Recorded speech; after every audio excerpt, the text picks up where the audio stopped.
Good morning students. Today I will start chapter 12 reproduction in plants. Plants के अंदर reproduction कैसे होता है ये इस लेसन में बताया जाएगा आपको। ठीक है, तो सबसे पहले आपको ये पता होना चाहिए कि रिप्रोडक्शन वर्ड जो है ये है क्या। ठीक है, रिप्रोडक्शन होती क्या चीज़ है। यहाँ पे देखिए आप, the production of new individuals from their parents is known as reproduction. नए जीव का उत्पत्ति होना अपने पेरेंट्स से, वो क्या कहलाता है, रिप्रोडक्शन। क्लियर? रिप्रोडक्शन क्या है? The production of new individual from their parents known as reproduction. तो अब रिप्रोडक्शन प्लांट्स में कैसे होता है, ठीक है, हम भी ये देखिए यहाँ पर देखिए, most plants have root, stem and leaves. आपको पता है प्लांट्स में रूट होती है, स्टेम होती है और लीव्स होती है, पता है। These are called the vegetative parts of a plant. इनको क्या बोलते हैं, जो रूट, स्टेम, लीव्स है, ये पार्ट प्लांट का क्या कहलाता है, वेजिटेटिव पार्ट। वेजिटेटिव पार्ट बोलते हैं इसको, रूट, स्टेम और लीव्स को।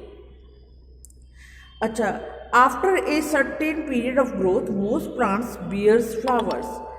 कुछ समय के बाद जो है आपने देखा है कि पौधों में फ्लावर्स आ जाते हैं। फ्लावर्स देखे हैं सबने, प्लांट्स में फ्लावर्स देखे हैं सबने, ब्यूटीफुल दिखते हैं। और ये प्लांट्स में जो फ्लावर्स हैं, flowers that give rise to juicy. आपने देखा है, आपने गर्मियों में मैंगो खाया है, ठीक है, अनार खाते हैं, फ्रूट्स खाते हैं, कितनी चीज़ें आप खाते हैं। ये सब हमें किससे मिली है बेटा, ये सब हमें फ्लावर के उससे ही मिली है, फ्लावर से ही मिली है। जब फ्लावर जो है उसकी ओवरी राइप कर जाती है तो फ्रूट में कन्वर्ट हो जाती है। तो flower that give rise to juicy mango fruit we enjoy in summer. ये कहाँ से मिला? We eat the fruit and usually discard the seed. ये कहाँ से मिला हमें को ये सब फ्रूट वगैरह सब? किससे? फ्लावर से। Seed germinate and form new plants. अब इन फ्रूट के अंदर से क्या निकलते हैं? सीड्स। और इन सीड्स को अब जर्मिनेट करो तो ये एक नया पौधा बना देते हैं। ठीक है, तो फ्लावर जो है हमारे प्लांट का रिप्रोडक्टिव पार्ट कहलाता है। ठीक है, फ्लावर जो है रिप्रोडक्टिव पार्ट कहलाता है हमारे प्लांट में। Flower perform the function of reproduction in plants. Flower are the reproductive part. पता चल गया? अगर आपसे कोई पूछे which one is the reproductive part in plants, flower, क्या बोलोगे? फ्लावर ही हमारे रिप्रोडक्शन की, फ्लावर ही रिप्रोडक्शन करता है प्लांट्स के अंदर, मेन फ्लावर है। Okay, there are several waves by which plant produce their offspring. तो यहाँ पर बहुत सारे तरीके हैं जिसके द्वारा जो है प्लांट्स जो है रिप्रोडक्शन शो करता है, या वे प्लांट्स को, अपने छोटे प्लांट्स को कैसे पैदा करता है। यहाँ पर बहुत सारे तरीके हैं। पहला तरीका है ए सेक्सुअल और दूसरा तरीका है सेक्सुअल। ए सेक्सुअल रिप्रोडक्शन क्या होता है? Asexual reproduction plant give rise to new plant without seed. Asexual reproduction में प्लांट के किसी भी पार्ट की जरूरत नहीं पड़ती। ये क्या करता है? ये रिप्रोड्यूस करता है विदाउट सीड, बिना सीड के। ठीक है, बिना बीज के ही इसमें से न्यू प्लांट आ जाता है। आपको बताया जाएगा आगे कैसे। अब हम दूसरा पढ़ते हैं, whereas in sexual reproduction. Sexual reproduction में बेटा क्या है? New plants are obtain from seed. उसमें विदाउट सीड है, याद रखना, ए सेक्सुअल में, और सेक्सुअल में फ्रॉम सीड है। ठीक है, ये मेन डिफ्रेंशिएट है। तो अब ए सेक्सुअल रिप्रोडक्शन हम स्टार्ट कर रहे हैं, जो विदाउट सीड के पैदा होते हैं पौधे, उसके बारे में हम अभी यहाँ पढ़ रहे हैं। In asexual reproduction new plants are obtain without producing. वही बात है जो मैंने बताई है। अब सबसे पहले इसका एक पार्ट पढ़ते हैं, वेजिटेटिव प्रोपोगेशन। एक सेक्सुअल रिप्रोडक्शन का ही पार्ट है वेजिटेटिव प्रोपोगेशन। तो ये कैसे होता है बेटा? तो आपको मैंने अभी वेजिटेटिव पार्ट अभी यहाँ पे दिखाए थे ना, ये देखो vegetative part, root, stem and leaves को क्या कहते हैं? Vegetative part. तो ये उन्हीं में से जो है पौधा निकलता है, तो वेजिटेटिव प्रोपोगेशन कहते हैं इसको। इसमें क्या है? It is a type of asexual reproduction in which new plants are reproduced from the root, stem और लीव्स। मैंने अभी बताया आपको, एंड बर्ड्स, कलियों में से भी निकलता है। Since reproduction is through the vegetative part, of the plant, so it is known as vegetative propagation। तो ये इनके थ्रू रूट स्टेम या लीव के थ्रू नया पौधा बनता है, इसीलिए इसको वेजिटेटिव पार्ट में से निकलता है, तो इसीलिए इसको वेजिटेटिव प्रोपोगेशन कहते हैं। आपने देखा होगा बेटा स्टेम, अब मैं आपको एक एग्जाम्पल देती हूँ रोज़ का, गुलाब का जो पौधा है उसकी आप जो है टहनी, उसकी स्टेम काट के लगाते हो।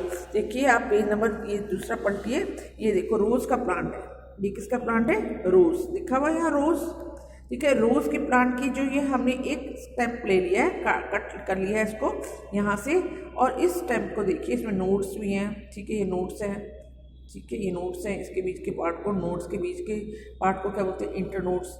तो ये जो है नोड्स के समेत अगर अब हम इसको उगाएं तो इसमें से इसको किसी गमले में मिट्टी में डाल इसको लगा देते हैं, गीली मिट्टी में, और इसका पानी वानी देते रहेंगे तो इसमें से न्यू प्लांट जो है वो पैदा हो जाएगा।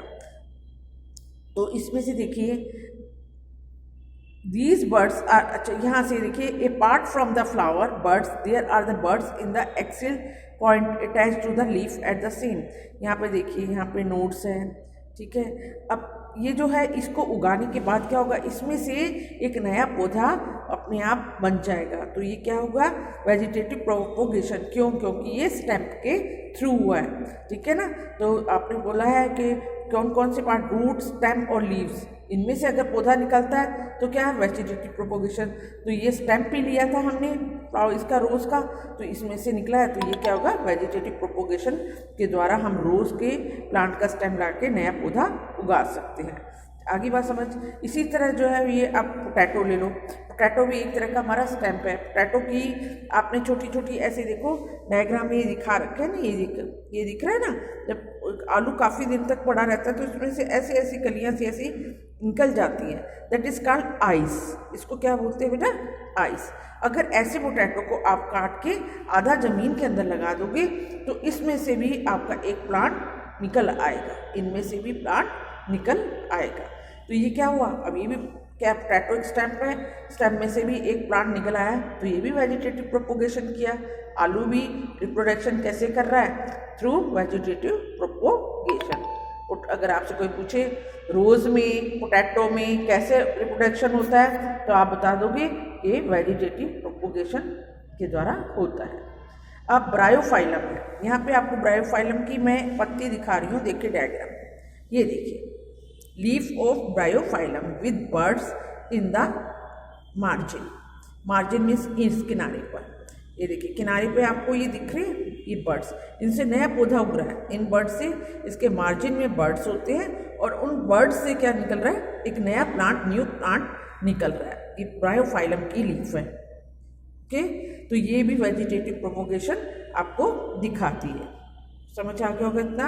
अब ये देखिए एक जिंजर है, जिंजर जानते हो, अदरक आप बहुत यूज़ करते हैं आजकल चाय वगैरह में सर्दियों में, तो जिंजर भी एक स्टेम है, इसका भी यही सेम प्रोसीजर है, ठीक है। स्वीट पोटैटो देखिए एग्जाम्पल, देखिए root of the some plant can also give the rise a new plant. Sweet potato शकरकंदी को बोलते हैं, जो उबाल के खाते हैं सब बच्चे।